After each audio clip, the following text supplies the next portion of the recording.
हाय दोस्तों, आज मैं आपका फिर से स्वागत करता हूं अपने चैनल पे जिसका नाम है एसएससी मास्टर क्लास एकेडमी। और इस पे आज हम लोग एक नए अपने करंट अफेयर्स के वीडियो के साथ आए हैं।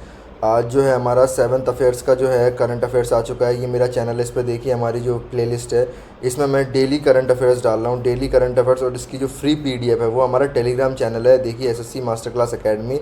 इस पर आप वीडियो देखिए और उसकी डेली जो करंट अफेयर्स की पीडीएफ है उससे आप रिवाइज़ कर लीजिए। नोट्स बनाने की ज़रूरत नहीं है। इसमें बाकायदा, अगर इसमें आप देखेंगे इसमें बाकायदा क्या कहते हैं, ये पीडीएफ है हमारी। इसमें नीचे बाकायदा स्टैटिक जीके दी हुई है हर एक क्वेश्चन की। आपको आप पहला पैराग्राफ पढ़िए, जितना मैं बता रहा हूँ उतना पढ़ लीजिए और स्टैटिक जीके वो रिवाइज़ कर लीजिए। और ये पूरी पीडीएफ दी हुई है इसमें, हर एक वीडियो की इसमें पीडीएफ है। अगर आपको क्वेश्चन आंसर करना है तो सिर्फ क्वेश्चन आंसर से कर लीजिए, जल्दी जल्दी रिवाइज। और थ्योरी पढ़ना है थ्योरी पढ़ लीजिए। आप इसमें अपने हिसाब से मैनेज कर लीजिए चीज़ों को।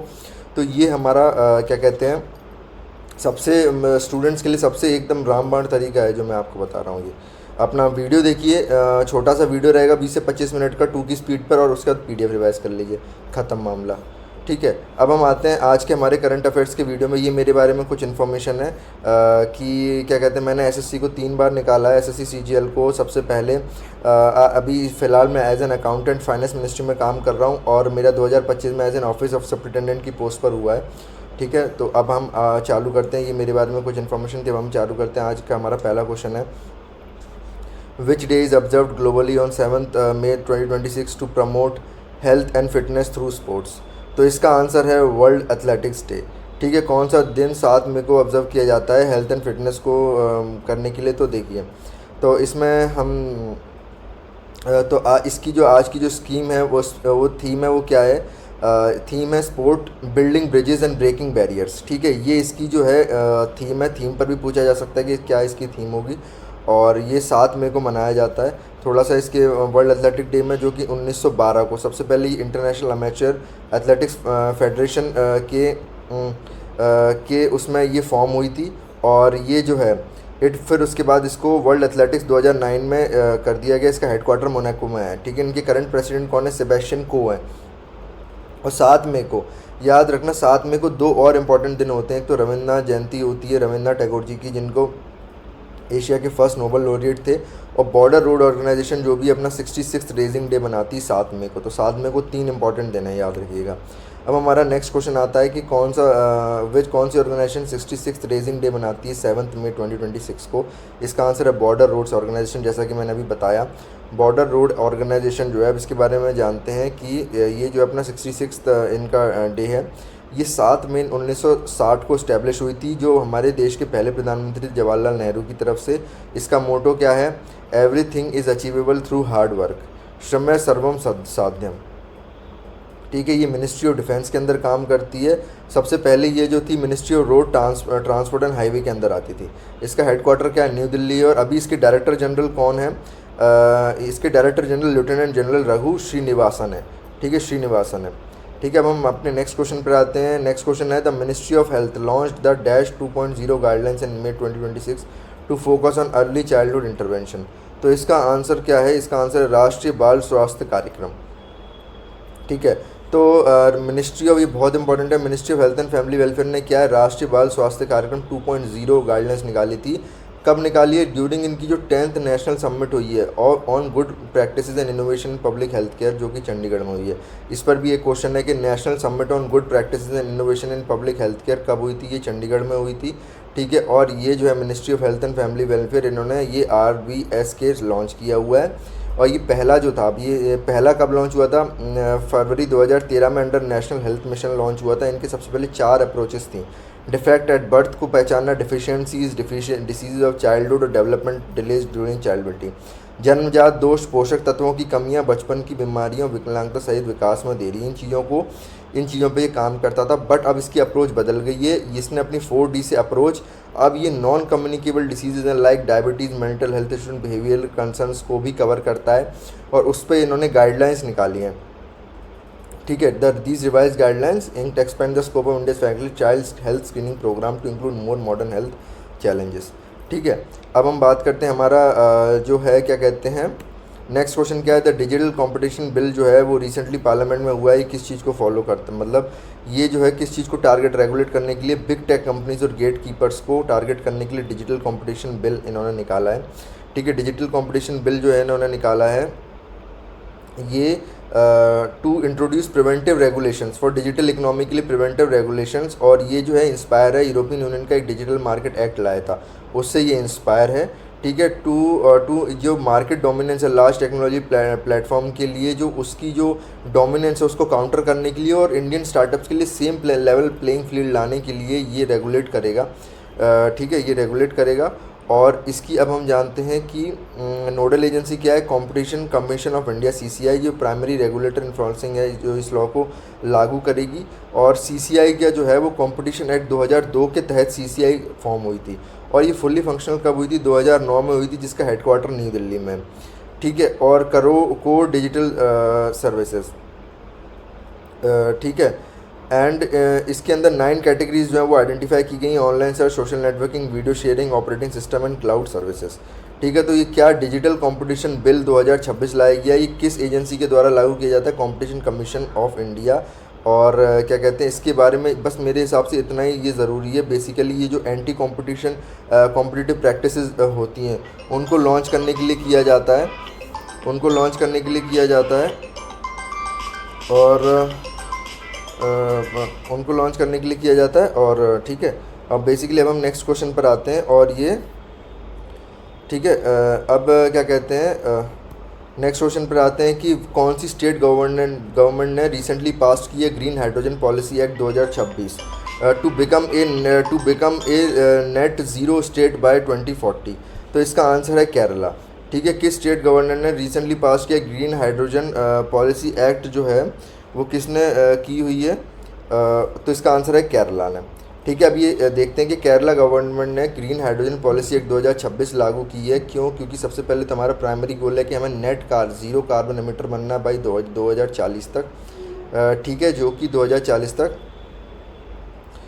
ठीक है, और ये decade ahead of the India का नेशनल है 2017। ठीक है, अब हम बात करते हैं कि ये ग्रीन हाइड्रोजन क्या है। ये ग्रीन हाइड्रोजन जो है कि जो हम रिन्यूएबल एनर्जी है, जो हमारी renewable energy like solar energy और विंड एनर्जी, उससे जो हमारी इलेक्ट्रिसिटी का हम यूज़ करके, ठीक है, जो पानी का हम इलेक्ट्रोलाइसिस करेंगे जिसमें से हाइड्रोजन निकलेगा, उसका हम फ्यूल में इस्तेमाल करेंगे। ठीक है, जिससे क्या है कि कार्बन एमिशन जो है, जो आज के जो फ्यूल हैं, जो डीजल है, पेट्रोल है, इनसे जितना कार्बन एमिशन होता है वो ज़ीरो हो रहेगा कार्बन एमिशन। और ये 2023 में लॉन्च हुआ था गवर्नमेंट के द्वारा कि इंडिया को ग्रीन हाइड्रोजन प्रोडक्शन और एक्सपोर्ट का ग्लोबल हब बनाना है। और क्या कहते हैं इसमें क्या है कि और इसका हम एक्सपोर्ट करेंगे, इस्तेमाल करेंगे जो हैवी ड्यूटी ट्रांसपोर्ट होते हैं लाइक पब्लिक बसेस और शिपिंग होती है, ताकि हमारा फॉसिल फ्यूल पर जो डिपेंडेंस है वो कम हो जाए। और हमारा जो कॉप 26 जो हमारा कमिटमेंट था, क्या था कि नेट ज़ीरो एमिशन करना है हमें 2070 तक, जो कि एट ग्लासगो समिट हुई थी, कॉप 26 ग्लासगो में हुई थी। ठीक है, अब हम बात करते हैं, इसका आंसर सी है कि केरला ने लॉन्च किया है officially green hydrogen policy act 2026 इन्होंने लॉन्च कर दिया है। ठीक है, अब हम बात करते हैं कि हमारा जो टारगेट है वो तो 2070 तक जो हमारा कमिटमेंट है, बट हमें वैसे 2040 तक कंप्लीट करना है इसे। ठीक है, अब हम बात करते हैं कि द यूनियन बजट 2026 से 27 ने एलोकेट किया है the highest ever capital expenditure to which sector. ठीक है, किस सेक्टर को, तो इसका आंसर है रेलवेज़ एंड इंफ्रास्ट्रक्चर। मतलब ये जो रीएनालाइज किया गया है ना यूनियन बजट में, उसमें इन्होंने रेलवे एंड इंफ्रास्ट्रक्चर को हाईएस्ट बजट दिया है। ठीक है, अब इसका कारण देखिए, अब इसका कारण क्यों है ऐसा। इसका कारण इसीलिए है ऐसा क्योंकि जो रेलवेज़ है वो सबसे ज़्यादा कनेक्टिविटी प्रोवाइड करती है। ठीक है, और अगर जितनी ज़्यादा कनेक्टिविटी होगी उतना ही ज़्यादा बिजनेस होगा, मूवमेंट ऑफ पीपल होगा, गुड्स एंड सर्विसेज होगा, उतना ज़्यादा हमारे पास रेवेन्यू आएगा। ठीक है, तो हमारा मेंटेन किस चीज़ पर है, हमारा जो फोकस है विकसित भारत पर है। समझ रहे हो आप, विकसित भारत, तो रेलवे कितनी ज़्यादा इंपॉर्टेंट है, ये हमारा लॉजिस्टिक प्रोवाइड करती है। और जो हमारा ये जो कैपिटल एक्सपेंडिचर है, बेसिकली क्या है, हमने कैपिटल एक्सपेंडिचर किया है। कैपिटल एक्सपेंडिचर क्या होता है, it refers to the money spend by the government on the development of the physical assets like roads, bridges, machinery. ठीक है, जैसे गुड्स एक्सपेंडिचर होती है, ये लॉन्ग टर्म एसेट्स होते हैं जिससे हमें रेगुलर रेवेन्यू मिलता रहता है। आर्टिकल 112 जो है वो हमारा union budget annual financial statement को रेफ़र करता है। ठीक है, अब हम बात करते हैं कि ठीक है, अब हम बात करते हैं कि ये हो गया। और हमारा एक पीएम गति शक्ति प्लान्स था। ठीक है, ये गति शक्ति प्लान था जो कि हमारा लॉन्च हुआ था, क्या कहते हैं, 2021 में, मतलब अक्टूबर 2021 में। ये नेशनल मास्टर प्लान था for multi modal connectivity to provide integrated and seamless connectivity for the movement of people, goods and ये सर्विसेज। तो हमारा एक ये भी प्लान है। ठीक है, अक्टूबर 2021 में जो हमने लॉन्च किया था। ठीक है, तो हमारा बेसिकली रेलवे और इंफ्रास्ट्रक्चर सेंटर पर हमें करना है। ठीक है, अब हम आते हैं हमारे नेक्स्ट क्वेश्चन पर, जो है कि किसको सरस्वती सम्मान 2025 मिला है मई 2026 में फॉर द वर्क पाषाण योग। तो इसका आंसर है प्रभा वर्मा। प्रभा वर्मा को सरस्वती सम्मान 2025 का मिला है, पिछले साल का अभी मिला हुआ है। कौन से काम के लिए? पाषाण योग के लिए। ठीक है, अब हम बात करते हैं कि हमारा जो नेक्स्ट क्वेश्चन है वो क्या है। नेक्स्ट क्वेश्चन है कि मतलब यही इसका जो सॉल्यूशन है वो क्या है कि इन्होंने जो है सरस्वती सम्मान, ये नॉवल जो इन्होंने लिखी थी पाषाण योग, उस पर इनको मिला है। ठीक है, और ये अवार्ड क्या है कि जो इंडियन लिटरेचर में जो प्रोफाउंड कंट्रीब्यूशन करते हैं, ठीक है, उसके बेसिस पे ये मिलता है। अब इसके बारे में जानते हैं कि सरस्वती सम्मान जो है वो 1991 में बनाया गया था के बिरला फाउंडेशन के द्वारा। और इसकी एलिजिबिलिटी क्या है कि ये आप कोई भी लिटरेरी वर्क निकालते हो 22 लैंग्वेजेस, जो कि 8th शेड्यूल हमारे कॉन्स्टिट्यूशन में, उसको उसमें से आप किसी भी लैंग्वेज में निकालोगे उसको रिकॉग्नाइज़ करेगा, और अगर आपका काम अच्छा होगा तो आपको ये अवार्ड मिलता है। ठीक है, ये मिला हुआ है। और इसके फर्स्ट रेसिपिएंट कौन थी? हरिवंश राय बच्चन थे, जिन्होंने अपनी 4 वॉल्यूम ऑटोबायोग्राफी लिखी थी, हरिवंश राय बच्चन में। और ये अवार्ड में क्या होता है कि एक सिटेशन मिलता है, ठीक है, एक प्रशस्ति पत्र मिलता है, एक पट्टिका मिलती है, और 15 लाख का नगद पुरस्कार दिया जाता है। ठीक है, दिया जाता है। और इन्होंने क्या है, ये मलयालम पोएट हैं, मलयालम पोएट एंड लिरिसिस्ट हैं Prabha Verma, Malayalam poet and lyricist, याद रखना। ठीक है, मलयालम पोएट एंड लिरिसिस्ट हैं ये। ठीक है, अब हम आते हैं हमारे नेक्स्ट क्वेश्चन पे कि which Indian architect was awarded the Pritzker architecture prize, जिनको मिला है इन अर्ली 2026 में। इनका नाम है अनुपमा कुंडो। ठीक है, अनुपमा कुंडो जो है फर्स्ट वुमेन आर्किटेक्ट है जिनको प्रिट्जकर आर्किटेक्चर प्राइज़ मिला है, जो कि नोबल प्राइज़ ऑफ आर्किटेक्चर बोला जाता है। ठीक है, और क्या कहते हैं, ये बेसिकली क्या है कि आर्किटेक्चर को किस तरीके आप सस्टेनेबल तरीके से आप जो आर्किटेक्चर करते हैं, ठीक है, building technologies and social responsibility को ध्यान में रखते हुए ये इन्होंने जो इनका काम हुआ है एरोवाइल पुडुचेरी में, उसको मद्देनजर रखते हुए मिला है। अब इसके बारे में बात करते हैं। जो प्रिट्जकर प्राइज़ होता है ये 1979 में इस्टेब्लिश हुआ था बाय जे प्रिट्जकर एंड इनकी वाइफ ए कैंडी के द्वारा। और क्या कहते हैं, स्पॉन्सर्ड बाय हयात फाउंडेशन के द्वारा स्पॉन्सर किया जाता है। ठीक है, और इसमें जो फर्स्ट इंडियन विनर है वो कौन है? बाल कृष्णा विट्ठल दास जी दोषी जी हैं, जो कि फर्स्ट इंडियन है इस प्राइज़ को 2018 में जीतने के लिए। और इसकी प्राइज़ की क्या डिटेल है, ये $1 लाख मिलता है, और एक ब्रॉन्ज मेडलियन, एक कांस्य पदक भी दिया जाता है। ठीक है, प्रिट्जकर डायरेक्टर आर्किटेक्चर प्राइज़, तो ये बहुत बड़ी उपलब्धि होती है। क्या है इनका, क्या ये किस लिए इनको मिला है? इन्होंने जो रिसर्च की है, इनका रिसर्च ओरिएंटेड प्रैक्टिसेस जो कि फोकस करते हैं sustainable building technologies and social responsibility, particularly for our work in Auroville Puducherry में। ठीक है, और इनका जो क्या कहते हैं फेमस जो प्रोजेक्ट था वो कौन सा था? वॉल हाउस था। वॉल हाउस इनका फेमस वॉल हाउस था, जो कि जलवायु अनुकूल वास्तुकला के लिए एक वैश्विक मानक है, जो पारंपरिक भारतीय शिल्प कौशल को समकालीन डिज़ाइन के साथ जोड़ता है। ठीक है, अब हम आते हैं नेक्स्ट क्वेश्चन पे। The book the resilient India 2026 and beyond, जो कि मई में रिलीज़ हुई, किसके द्वारा ऑथर है? रघुराम रंजन। ये बहुत इंपॉर्टेंट क्वेश्चन है, the resilient India 2026 and beyond. इसका जो है, अब हम देखते हैं इसका आंसर कि जो हमारे farmer RBI governor Raghuram Ranjan, उन्होंने ये बुक रिलीज़ की है। और इस बुक में बेसिकली क्या है कि ये जो ये पुस्तक भारत की महामारी के बाद की आर्थिक रिकवरी और वैश्विक एआई संचालित नौकरी बाजार के बदलावों के बीच स्थायी विकास के रोड मैप के विश्लेषण के लिए चर्चा में है। समझ में आ रहा है? The book has sparked wide spread discussion for its critical analysis of India's post pandemic economic recovery and it's road map for sustainable growth in the face of global AI driven job market shifts. तो भारत का जो महामारी के बाद जो changes आए हैं, जो सस्टेनेबल चेंज आए एआई के आने से, तो उसका एक रोड मैप इन्होंने बताया है इस बुक में। ठीक है। अब हम बात करते हैं जो रघुराम रंजन थे, ये 23rd governor of reserve bank of India 2013 से 2016 के बीच में ये थे। इनकी दूसरी और बुक क्या है, I do what I do, the third pillar, fault lines, breaking the mould. ठीक है। वी अनंता नागेश्वरन क्या है, करंट चीफ इकोनॉमिक एडवाइज़र हैं अभी। ठीक है। तो basically the resilient India Raghuram Ranjan के द्वारा है। न्यू स्पीसीज ऑफ, हम नेक्स्ट क्वेश्चन पर आते हैं। New species of tree frog discovered in win the western Ghats in May 2026 was named after which personality, S Somnath. ये बहुत इंपॉर्टेंट क्वेश्चन है क्योंकि ये एस सोमनाथ जो है इन पे हैं। एस सोमनाथ कौन थे हमारे, इन्होंने जो चेयरमैन ऑफ इसरो है, इन्होंने चार्ज लिया था 2022 में, और इनकी लीडरशिप में चंद्रयान 3 और आदित्य L1 जैसे मिशन हमारे लॉन्च हुए हैं। और इंडियन इंस्टीट्यूट, देखो researchers from the Indian institute of science and zoological survey of India ने मिल के एक new species of tree frog जो in Agasthyamala hills of western Ghat में डिस्कवर्ड की, जिसका नाम क्या दिया है, Polypedates somanathi, in the honour of S Somanath for his contribution to using satellite technology in biodiversity mapping and environmental conservation. ठीक है। तो बेसिकली क्या हुआ है कि इनकी जो हमारी स्पेस टेक्नोलॉजी की मदद से ही बेसिकली हमने ऐसे इकोसिस्टम में ऐसी ऐसी स्पीसीज़ को हमने इनको आइडेंटिफाई किया है, इसलिए उनको सम्मान देने के लिए भी हमने ये किया हुआ है, इनका नाम दिया हुआ है। और जो हमारा वेस्टर्न घाट है वो बायोडाइवर्सिटी हॉटस्पॉट भी बोला जाता है। और वेस्टर्न घाट क्या एक यूनेस्को वर्ल्ड हेरिटेज साइट है जो कि 1600 किलोमीटर लंबी है वेस्टर्न कोस्ट पर और हिमालय से भी पुरानी है। ठीक है। और सलीम अली नोन क्या है, बर्ड मैन ऑफ इंडिया बोले जाते हैं सलीम अली को। ठीक है। ये हो गया हमारी। अब हम आते हैं हमारे नेक्स्ट क्वेश्चन पर। नेक्स्ट क्वेश्चन हमारा क्या है कि name of the NASA mission that successfully landed on Europa, Jupiter's moon in 2026 का नाम है यूरोपा क्लिपर। नासा का मिशन था इसलिए इंपॉर्टेंट है ये क्वेश्चन कि यूरोपा क्लिपर है। ठीक है। इसके बारे में आपको ज़्यादा नहीं जाना, बस नासा का कौन सा मिशन था, यूरोपा क्लिपर, जुपिटर के जिसने ऑर्बिट में एंटर कर दिया है और डेटा कलेक्ट करने के लिए नियर यूरोपा। यूरोपा क्या है, यूरोपा एक जो जुपिटर के जो मून्स हैं, one of the 4 Galilean moons of Jupiter जो हैं, गैनमेडे, कैलिस्टो, लो और यूरोपा, ये 4 मून हैं, उनमें से एक उसके मून में वो एंटर करके हैं जो कि अर्थ के मून से हल्का सा थोड़ा सा बड़ा होता है। ठीक है।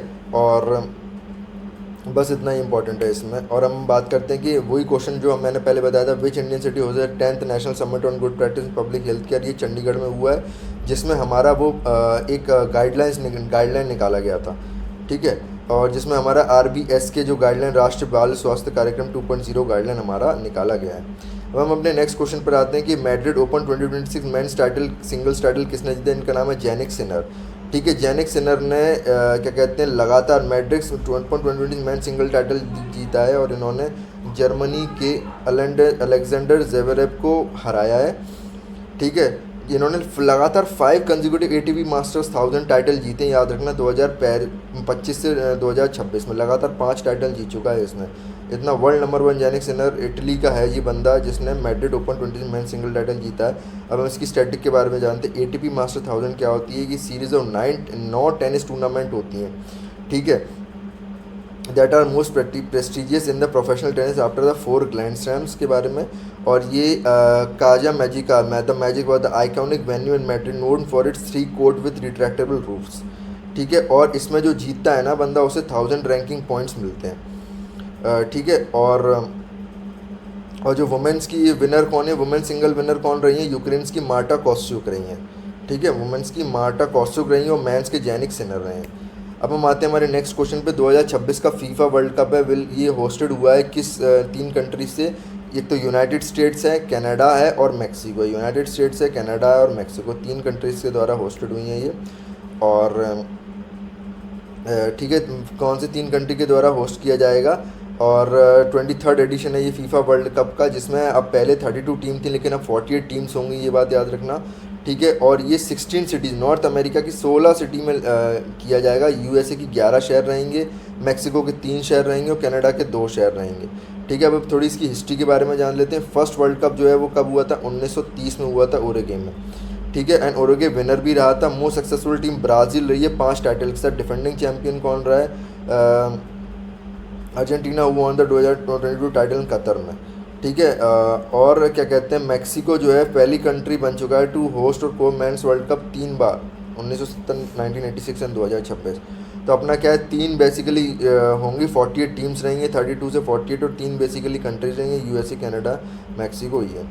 अब which Indian state top the NITI Aayog export preparedness index 2026, तो ये है तमिलनाडु। बहुत इंपॉर्टेंट क्वेश्चन है कि नीति आयोग ने जो 5th एडिशन किया है एक्सपोर्ट प्रिपेयर्डनेस इंडेक्स का, इन्होंने टॉप स्पॉट लिया है तमिलनाडु में, उसके बाद महाराष्ट्र और कर्नाटका है।